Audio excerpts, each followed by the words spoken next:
What is going on, traders? Welcome back to Atlas Options channel. In this video we'll talk about the descending triangle chart pattern, and how to use it in trading.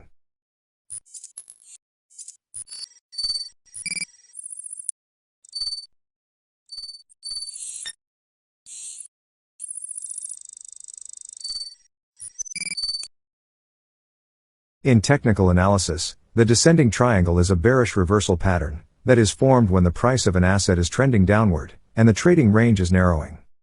The descending triangle is made up of two trend lines. The lower trend line is horizontal, and represents a support level, while the upper trend line is downward sloping, and represents resistance. The pattern is complete when the price of the asset breaks below the lower trend line. To trade the descending triangle pattern, the first step is to identify the pattern. Look for a downward sloping upper trend line, and a flat lower trend line that converge to a point, indicating a descending triangle pattern. The next step is to confirm the trend. Make sure that the price of the asset is in a downtrend, and that the descending triangle pattern is a bearish reversal pattern. The entry point is typically set when the price of the asset breaks below the lower trend line. It's important to wait for the price to close below the trend line before entering a trade.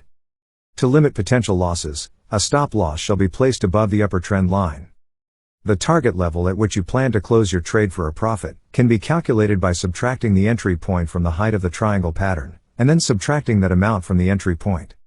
It's important to note that technical analysis is just one of many factors to consider when making investment decisions.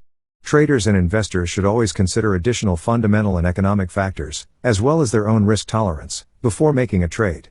Additionally, it's recommended to always use proper risk management techniques, such as stop-loss orders, to limit potential losses. I will catch you in the next one. Take care.